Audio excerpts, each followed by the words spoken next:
tozalaydi, ham davleniyani normaga olib turadi. Skanjabun degan, ya'ni skanjabun bu davolovchi, yoshartiruvchi dori degan. Skanjabunning ichida juda ko'p o'tlar qo'shiladi. O'sha olingan sirka 30 olasiz, o'tdan sirka olasiz. O'sha o'tingizni sirkasi. Hozir sirka deb aytsa, o'ksiz nima deydi? O'ksiz boshqa, sirka boshqa. Sirka uyda qilinadi. Avval asl Toshkentliklarning uyiga borsam, stolning ustiga sirka turardi. Xamir ovqatga, kechqurun quyuq ovqatlarga sirka sepib yeyilardi. U narsa yo'qolib, hamma moddiy bo'lib ketdi. Ana shuning uchun sahr ko'payib ketdi. Sahr yosharib ketdi, juda ham yosharib ketdi. 3 yoshda sahr, 2 yoshda sahr. U 3 yosh sahr nega sahr? Uni onasi noto'g'ri ovqatlangan. Onasida sahr bo'lgan.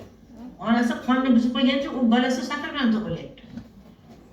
Yo onasi bir qattiq ko'pish bo'lgan, yoki surunkali siqilish bilan yurgan, uni bolasi qornidagi bolasi sahr bo'lib qolyapti.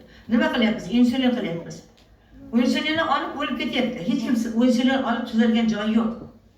Insulin, sahrda kasalliklari hamma tabletkalar vaqtinchalik o'sha siz insulin ishlab beradigan oshqozon osti bezingiz ishlamay qolib, oshqozon osti bezi suvni suvga, yog'ini yoqqa, vitaminga tarqatuvchi organ hisoblanadi. Butun tanamizda 75% suvni ushlab turadi.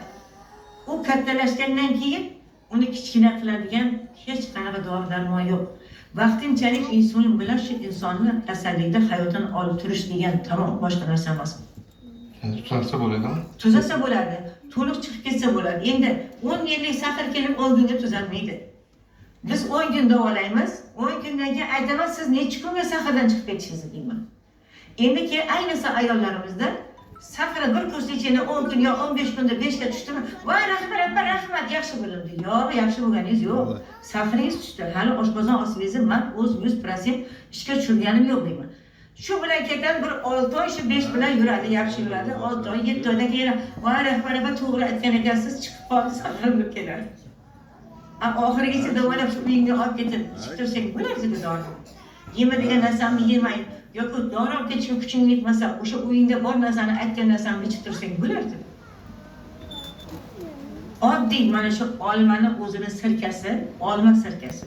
Mana olmani ko'rdingiz, olmadan olingan sirkani o'zi ham hech nima topolmasangiz, har kuni bir osh qoshiqdan uchmasin 50 gram suvga solib ichib turilsa, sahrda yangi sahr bo'ladigan dori boradi. Qarang, qanchalik kerakli dori. Hech qanaqa ximikat yo'q, hech qanaqa narsa yo'q, insonning hayotiga zarari yo'q. Oddiy sirka qilib shuni ichib tursa ham, shu sahr bo'ling degani shu ishni albatta bo'ladi. Endi bizni xalqimiz tushunmaydi. Sirka nimaligini tushunmaydi. Bu qiz doktorga qilib tanasini chirtaveradi. Shu olma sirka, uzum sirka odam uyda qilish kerak. Men xurmodan sirka qilaman, olmadan qilaman, shotutdan qilaman, mana o'tadan sirka tayyorlayman. Kim nechkin? Har yil 500-600 ta bochkada, 200 litrli bochkada sirka turadi. Bu yerdan bu yerga ketib qoladi. Xurmoni sirkasi nimalarga bo'ladi? Xurmoni sirkasi mana laringli, tanzili, o'shalarni davolaydi. O'sha xurmoni sirkasini o'zi ham ichishga beriladi. Keyin surunkali bo'qoq kasalligi yordam beradi, juda ham katta yordam beradi. O'sha bo'qoq kasalligiga uni yod qilib tayyorlab, yod tarqatadigan dorilar o'tlarni qo'shib tayyorlaymiz. Bitta choy qoshiqda ichadi. Boshqa qo'shig'da ham ichmaydi. Choy qoshiqda 50 gram suvga solib ichadi, zobi yuqori ko'zlariga chiqib ketsa, ko'zdan ichkariga kirib boraveradi. Tavba, bitta dori bilan shuni qilib qo'ydingiz-a deydi. O'sha dori hokimda Alloh taolo buyurgan narsa bu sizlarga. Bu sunnat. Ichida anus yo'qmi? Shirin aka buni ko'proq ichsak bo'lmaydi, kayf qilar ekanda odam bo'lib qoladi. Yo'q, bu vino emas, bu aroq emas. Men taqvodorman. Bunaqa sizlarga harom narsani bermayman. Bu narsani hatto sotgan odamlar gunohkor hisoblanadi. Shuning uchun menga gunohga botir bunaqa gapni so'ramaylik. Bu o'tdan tayyorlangan sirka deydi. Sirka tayyorlab ko'rganmisiz? Bilasizmi sirka qanday tayyorlaymiz deydi. Olmadan ota-bobomiz tayyorlagan, uzumdan tayyorlagan, lekin mana u xurmalar, mana otam rahmatli xurmadan ham tayyorladilar. Xurmoni bo'qoq, hech kim bo'qoq bo'lmagan. Mana 11 ta farzand, navaralarimiz, boshqa bola-chaqa, qarindosh o'g'illarda bo'qoq yo'q, bo'qoq kasal yo'q bizda avlodda. Sababiki sirka ichib ketaveramiz. Kechqurun majburlarlar, agar suvni ichmasak, ustiga mammuncha xaladesga o'xshagan narsa paydo bo'ladi. Liqillab turadi. Shuni olib tovoqqa qo'yib, bitta kichkina oqqanchaga kubi qilib kasal yut dedilar. Bitta yutqizib, dasturxon boshidan jo'nab, bola ishini qilib chiqaradilar. Shuning uchun hamma sog'lommi? Ko'rib turibsiz, hozir otamam 70 kirdi. 70 yosh vermaydi kishi. Hozir to'ydagilar endilarga vezmi deyapti. Shu bitta yetgan mashinasi bormi? O'sha odamni yemagiga bog'liq. Qarisham, kuch paydo bo'lishi noto'g'ri yeyishdan. Opaning bilimlari yozgan she'rlarda ham aks etgan. Behi ketkazadi g'am u anduhni, nurafshon qiladi hamisha ruhni. Qandu efir moyi unda jam erur, temirimiz kalsiy bag'ishlar suv. Olma-yu uzumning kislotasi bor, hatto limon ta'mi topmishdir xarob. Bargini quritib, choy damlab ichsak, qon bosimini tushiradi deyishak. Qand xastaligi bo'lur u malham, xushtam qilar palovxon to'rani ham. Ovqatning hazmiga u foyda berar, xom behini yesangiz agar. Tumovga qovunni shifo bilmishlar, achchig'ni kesmoq uchun kosa qilmishlar. Ishtahani ochar kosalar yesang, qovunni ko'p yegin sog' yuray desang. Xotirani tiklar bilginki qovun, xafa paytlaringda qovun yeb qovun. Qonni tozalashda foydasi katta, tozasini topib yesang albatta. Sharbati ming dardga davodir asli, murabbosi yegil ayni qish payti. Inson ezgulik va yaxshiliklarga amal qilib, o'z ruhi va vujudi ustidan hukmronlik qilib yashasa, uzoq umr ko'rib, o'zidan keyingi avlodlar xotirasida chuqur iz qoldiradi. Mana kelganimga 5 kun bo'ldi. 5 kun bo'ldi. 5 kun bo'lsa, tarozi tekshirdik. Kelgan 94 kilo edi.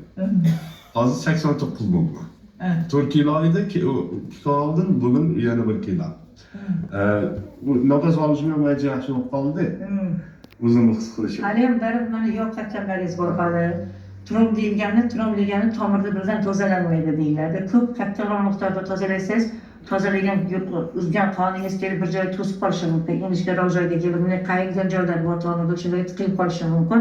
O'shanda sekin-sekin 1%, 2%, 3% qilib dori berib, mutlaqo tomirni tozalab olishimiz kerak.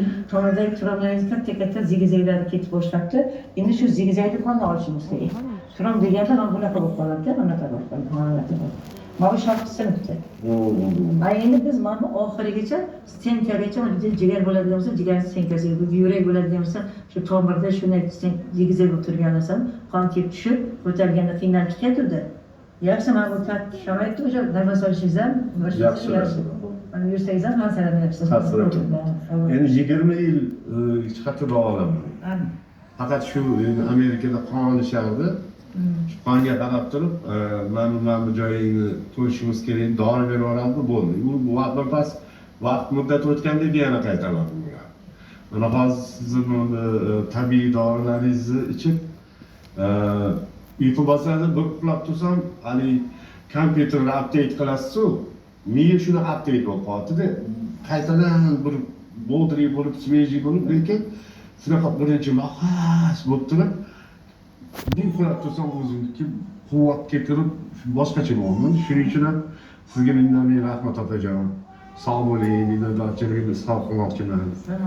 Mana 20 yilda O'zbekistonga kelgan bo'lsam, birinchi o'q siz oldingizga keldim. Shuning uchun sizga kattadan katta rahmat deyman opajon. Azizingiz sog' bo'lsin. Oxirigacha yetkazing endi to'liq. Tabobat sohasida uzoq yillardan beri samarali faoliyat olib borib, ko'pchilikni dardiga malham topa olgan va ularning dardiga sherik bo'lgan Rahbarxon Ernazarovaning hayot yo'liga havas qilmaslikning iloji yo'q. Opaning hayot yo'li ko'pchilikka namuna bo'la oladi.